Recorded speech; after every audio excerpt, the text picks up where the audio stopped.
159 km entre Le Hinglé et Dinan pour cette étape costarmoricaine, la dernière qui s'est déroulée sous un ciel mitigé, gris mais sec, c'est ce qu'il faudra retenir des conditions météo. Christophe Fossani, proche de chez lui, a abaissé le drapeau du top départ et tout de suite c'est la formation DSM qui va contrôler le peloton avec de nombreuses accélérations. Il faudra attendre quelques kilomètres pour voir un quatuor se former sous l'impulsion du coureur de la Soudal Quick-Step, Niels Driessen. Il sera rejoint par la suite par le coureur de Colo Quick, Magnus Nielsen, accompagné également par la formation Uno X par le Danois Alfred Grenaille et le coureur de la formation Créactuelle Marie Morin U22, la lanterne rouge de ce Tour de Bretagne, Alexis Robert. Cette échappée ne parviendra pas à prendre plus de 3 minutes d'avance car derrière, la formation DSM va contrôler le peloton. C'est elle qui va rouler à multiples reprises. On aperçoit le peloton revenir à l'approche du circuit final et il y a un petit moment d'observation. C'est le moment choisi par la formation Visma Lease a Bike pour lancer une attaque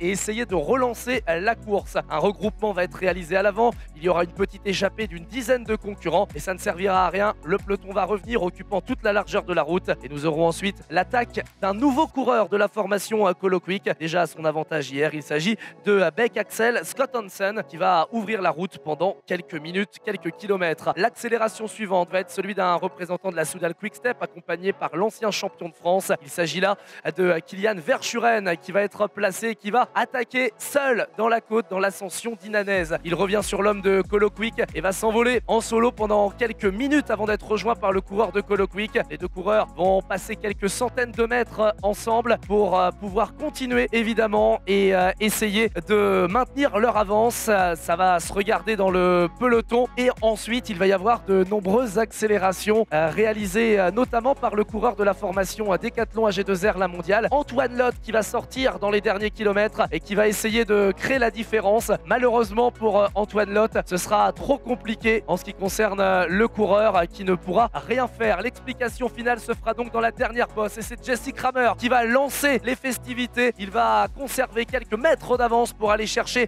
la victoire devant le meilleur jeune, le coureur de la Soudal Quick-Step. On voit le troisième du classement général donc s'imposer sur cette dernière étape. Il conserve sa troisième place mais il est revenu tout proche du Sud-Africain Morne van Niekerk de la formation Saint-Michel Aubert 93. 3 petites secondes seulement séparent le deuxième et le troisième. Voilà ce qu'il faut retenir de cette étape.